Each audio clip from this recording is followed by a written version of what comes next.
Hello mga kabibig! Welcome back sa ating bagong YouTube channel. Ito ang pinakamaingay na YouTuber sa balat ng YouTube. Ako si Kabibig Maglebak-lebak na with evidence. Naku po, nagsalita na si Attorney Lord Suwan ng Cagayan de Oro tungkol kung bakit siya pumirma sa impeachment case ni VP Sara. At isa siya sa nagpa-impeach kay VP Sara sa House of Representatives. Parang ang hirap daw gawin nung pumirma. Pero yung explanation niya, ito kasi ang sinabi ni ito yung konteksto ng kanyang sinabi. Kung di tayo makisama sa administrasyon o sa majority, magiging oposisyon. Ngayon, pag nasa oposisyon tayo, mahina na tayong humingi ng additional budget. Naku po, budget din pala ang rason kung bakit pumirma siya.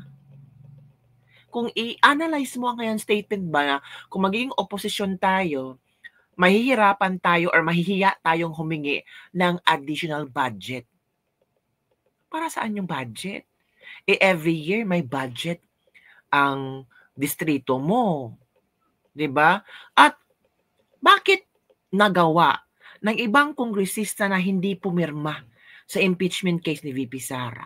So it means kaya nilang tumayo, kaya nilang palaguin ang kanilang distrito na hindi humihingi ng additional budget, mga kabibig. At anong klaseng additional budget ba ito? Ito ba yung na-mention ni Mayor Mabilong ng Baguio City na 777? Nako, ewan ko ba, kabibig? So, mga kabibig, kayo na ang bahalang makinig sa explanation ni Attorney Lord Suwan. Lord pa naman pangalan niya, no? So, dapat, dapat blessed. So, mga kabibig, yung interview niya is in Bisaya. So, every now and then, ipopost ko, lalo na sa ating mga kabibig dyan na mga Taga-Luzon at ibang parte ng Pilipinas na hindi makaintindi ng Bisaya, ipopost ko ang interview at i-try ko na i-translate ng Tagalog para sa inyo. Okay lang ba sa inyo yan? Huwag kayong magalit ha. Huwag sabihin yung ako, pa lang. Hindi naman. So, eto kabibig, manood tayo kabibig ha. Wait for our share screen ko para meron tayong mapapakinggan. Ito, 3 minutes something siya. Ito kasi ang inabi, ito na. Wait muna. Brigada Aris nga pagbotar na ako og yes aning impeachment nga grabe ang batikos dagan kay masuko sa ako kay ilang tan-aw nga. Wait muna. Masyado siyang ito na ito. Ito. Let's begin na. Kabalo na ko daan Brigada Aris na pagbutar na ko og yes aning impeachment. So alam ko na Brigada Aris kasi in-interview siya sa Brigada News, I think so. So alam niya na nung magpirma siya o nag-yes siya sa impeachment, ay meron talagang batikos na haharapin niya. Ito na. Ang Brigada Aris nga pagbotar na ako og yes aning impeachment nga grabe ang batikos dagan kay masuko sa ako kay ilang tan-aw nga gitalikdan nako ang Vice Presidente. So sabi niya, alam ko Aris na kung pipirma ako sa impeachment ni VP Sara ay maramdaman ko or talagang may maraming mabatikos sa akin kasi feeling nila tinalikuran ko na si VP Sara. Sa tinuod lang hangtod karon taas pagyapon ang ako ang respeto sa mga Duterte.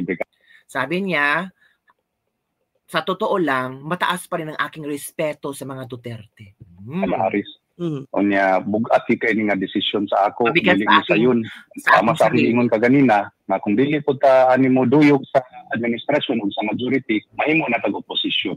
Onya kung naa na ta sa opposition makaha na gitaan na og pangayo og additional na budget. So if ever hindi ka sasayaw, if ever hindi ka maging kakampi ng administrasyon ngayon, magiging opposition ka na. Pag opposition ka na, mahihiya ka na humingi ng budget. So, the common denominator of all this thing is the budget. Pumirma ka, it's because ayaw mo maging opposition at ayaw mo ring mahiya na humingi ng additional budget para sa distrito mo. Yun ang reason, mga kabibig. So let's move on. Kay ang nahitaboan wala may hungihong bahin sa impeachment sa pipila na kasimana maski kami ganing nga congressman. Wala gid ni nadunggan dadto sa kongreso nga abi gani namog di na nimo padayon ng impeachment. So katong Miyerkules kalit na lang nga ni abot ang announcement nga pinirmahay na di ay sa impeachment. So walay. So, anong nangyari? Akala nila hindi magpo-proceed ang impeachment kasi hindi pinag-usapan. So, nabigla na lang sila last Wednesday is pinatawag sila at kailangan ng pumirma for the impeachment case ni VP Sara.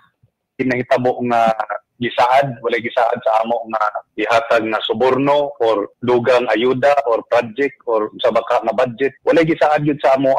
So, walang promise sa amin na additional budget or project or ayuda, basta pirma ka lang.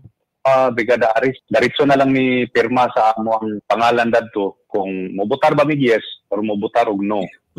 Pero ang tinuod yun ani og walay hulga og walay gisaad na kung unsa man gani ihatag. Pero tungod kay politika man gud ni sa Brigada Aris, kabalo na ta na kung dili ta mo duyog sa majority, kung dili ta mo duyog sa administrasyon, tama na kita sa minimum nga budget ani kina.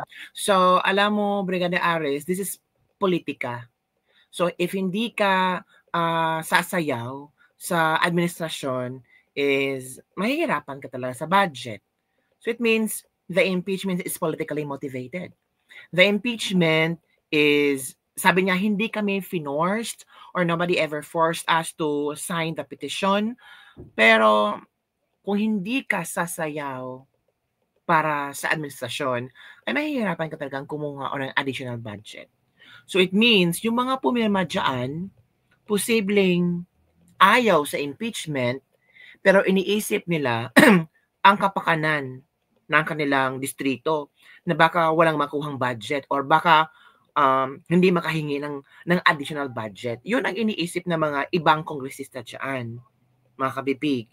So it's all about akak ba or tingog ba? Well, Representative Lordan Suwan, hindi naman siya nagsabi kung meron bang additional budget or additional ayuda na ipinangako. Wala. Kundi pumirma sila doon. Ang rason naman ni Lordan is mahirap maging oposisyon sa administrasyon.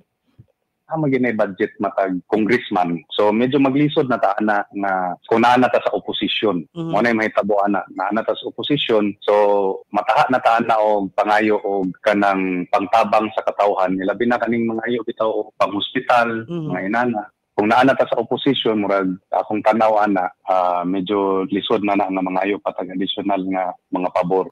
Okay. So sabi niya is kung nasa opposition ka, yes, may budget ka, pero mahirap naman kung hihingi ka ng additional budget, lalo na sa mga pangangailangan ng tao, lang yung katulad ng pang-hospital or kung nasa opposition ka, mahihirapan ka talagang humingi ng additional budget. I think that's the reality, mga kabibig. So, yung pumirma is, tama nga ang sinabi ni VP Sara, it's politically motivated. Diba? Hindi yung sincero ka, binasa mo yung impeachment grounds, talagang binigyan ka ng ilang days, basahin na impeachment ground at pumirma ka, it's because you believe na dapat ma-impeach VP Sara. Pero hindi pala ganon. Pinatawag sila last Wednesday, pirmahan agad. So, hindi mo alam kung ano ang grounds for impeachment. Basta pumirma ka. Yun ang pagkaintindi ko, kabibig. Kasi kung talagang pinaalam mo earlier na dapat basahin mo na itong fourth impeachment, kung ano ang ground of impeachment, tapos Wednesday pumunta ka, kung pipirma ka ba o hindi. Which is maganda yung ganong klase. Pero that day, that particular hour, pinatawag, pirma. Yun ang nangyari, kabibig. At inamin naman niya. Di ba, kabibig? Wednesday, pinatawag kami, pumunta kami, pirmahan na pala. Ikaw, kongresista, iniisip mo, kung maging opposition ako, wala akong makuha additional budget, pipirma na lang ako. Yun ang nangyari, mga kabibig. So, hindi nila alam ang ground for impeachment, hindi nila naaral ang ground for impeachment ni VP Sara, basta pumirma lang sila. Sabi pa nga ni Representative Lordan Suwan na mataas pa rin ang kanyang respeto sa mga Duterte. Kung talagang mataas ang iyong respeto sa mga Duterte, ba't ka pumirma? Kasi kabibig, mahiya siyang humingi ng additional budget. For how many years? For example, 3 years ka naging representative. Hindi ba makakatayo ang distrito ng Cagayan de Oro City? Hindi ba pwedeng maghanap ka ng programa na kung saan makakagain ito ng more taxes sa distrito mo, tapos lalago ang distrito mo? Ang sabi ng iba, pumirma kasi it's because of the additional budget. Iniisip mo ang additional budget para sa distrito mo. Pero yung moral mo, pagiging congressman, parang question ng mga tao. Based on the context nga ako nasabtan, correct me if I'm wrong, nga maglisod na tagpangita pangayo pag additional nga tabang para sa itong katawhan kung nata sa oposisyon. Sakto akong pagsabot kong. In a sense, posible na siya Brigada Aris kay kung mahimo mo gitag oposisyon, sud na siya nga situation. Kanya wala man po tagihulga agud. Wala man gigiingon sa amo ang kung dili mo mobotar ani, dili nakakauban sa administrasyon, pero ikaw na lang gid mo timbang-timbang ana nga maglisod na siguro ta ani o kanang pangayog additional nga budget kay naa na man kita diri aming sitwasyon. So kung simbakog mangayo tag additional unya nahutdan na kay gihatag na sa mga kaalyado or sa bakang mahitabo. So wala ko nag-ingon ha, laro na ko, wala ko nag-ingon nga siruhan mig budget kay wala giingon ana ang liderato sa house unya sa akong tan-aw dili man po na nila buhaton, pero dili na kita makahatag siguro og maximum aning hinabang sa ato ang mga constituents kung posible na siya nga dili na ta makahatag og maximum kung naa na ta sa opposition. Wa ba ka natandog, wa ba ka nahadlok nga makaapekto ni sa imong posibleng pagpapili? Hindi ka ba natakot na makakaapekto ito na tatakbo ka ulit bilang kongresista sa 1st District ng Cagayan de Oro City? Ito ang tanong ng Mang Brigada Announcer.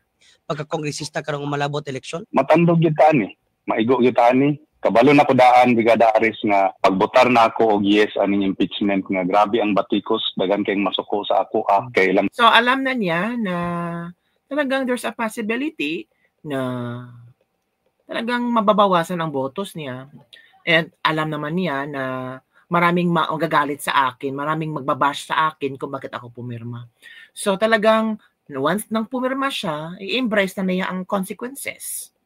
Tanaw nga gitalikdan nako ang Vice Presidente. Sa tinuod lang hangtod karon taas pagyapon ang ako ang respeto sa mga Duterte Brigada. Sabi ng ibang tao na parang tinalikuran ko na ang mga Duterte, pero sa totoo lang mataas pa rin ang respeto ko sa mga Duterte. Sabi ni Cagayan de Oro, Lord Dansuan. Aris.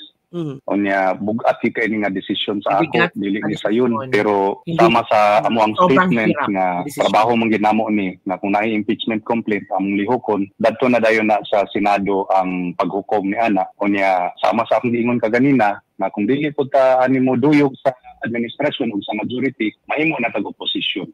Onya kung naa na ta sa opposition makaha na gyud na og pangayo og additional na budget. Yun ang kabibig, yun ang kanyang statement na kung sama sa sinasabi ko, pag nasa opposition na tayo, mahirap na tayong humingi ng additional budget. Kasi baka yung allocation for additional budget is binigay na sa mga nasa posisyon. Yun mga kabibig. Pero hindi sinasabi na nag-zero budget sila ha. Kung pipirma ka mag-zero budget, hindi ganon ang explanation ng kabibig. At walang gulatan, walang sigawan na nangyari para pumirma ka. Ito naman ang mga reaksyon ng ating mga netizen kabibig. Talagang halo-halong reaksyon ng mga netizen mga kabibig. So ito na. Wala ko kabalo unsay sulod sa pastilan, hindi mo alam kung ano ang laman ng article of impeachment, tapos magpirma ka, mura lang na og BICAM report. Hay, so, sabi na isang December. Ito pa, ba't ka pa nag-explain? Huwag ka nang mag-explain kasi iniisip ng mga tao, mukha kang pera. Pinakita mo lang na mas lamang sa'yo ang pera kaysa prinsipyo para sa bayan na kahit mali, sinang-ayunan mo. Edi sana pinangatawan mo na wala kang budget kaysa nagpagamit ka sa gusto nila. Asan ang prinsipyo mo? Pera na lang ba talaga ang important sa buhay ng tao ngayon? From Alex R. Tolentino. From AI de la Cruz, nagpakita lang na makapal ang mukha mo. Hindi kami nangangailangan ng isang rason mo. So, ang aming nakita dito is puro pera na lang. Kaya 0 votes ka sa amin. Kung budget pala ang kinatatakutan mo, ito pa, kay dili man mo kabalo magliquid og tarong, wala ba mo gapasag resibo o dili ninyo malusutan ang BICAM. Huwag yun ang iboto yan. Napakababa pala ng pagkatao niyan, sabi ni Anita. Sinabi lang ni Martin na dagdagan ang budget niya at ayuda is coming, naglag na. Mapagkatiwalaan yung babayan, laglag na rin yan. Yun na nga, ang mga kinatawan na bumoto pabor sa impeachment ni Sara Duterte ay walang kredibilidad dahil kanilang desisyon ay tila na-impluwensyahan ng mga insentibo sa panalapi kaysa mga prinsipyo. Ang kanilang suporta para sa kanyang pag-alis ay tila nagsisilbi sa kanilang sariling interes na posibleng nagpapahintulot sa kanila na magpatuloy sa maling paggamit ng mga pampublikong pondo. Malaki ang hamon ni Sara Duterte sa kanilang mga aktibidad dahil maaring hadlangan ng kanyang pamumuno ang mga tiwaling gawain sa hinaharap. Samantala, nakaunti ang talakayan hinggil sa mga umano'y irregularidad na pumapalibot sa hindi nabilang ng mga alokasyon ng budget na naghahalaga ng bilyong piso, nag-aalala tungkol sa posibleng maling paggamit sa tiwaling opisyal. So yun tikong bibig nga kayo sa BICAM pero sa impeachment, ang bilis yung pumirma. Yan ang mga komento ng ating mga netizens. Yun lang po kabibig ang ating latest lebak-lebak for the day. Ano yung komento tungkol dito? Tama lang ba ang rason ni Lordan Sua ng Cagayan de Oro City na pumirma ako kasi iniisip ko na pag maging opposition ako, mahihiyaan na akong humingi ng additional budget. Don't forget to like, subscribe, and share this video. Bye everyone. See you next time.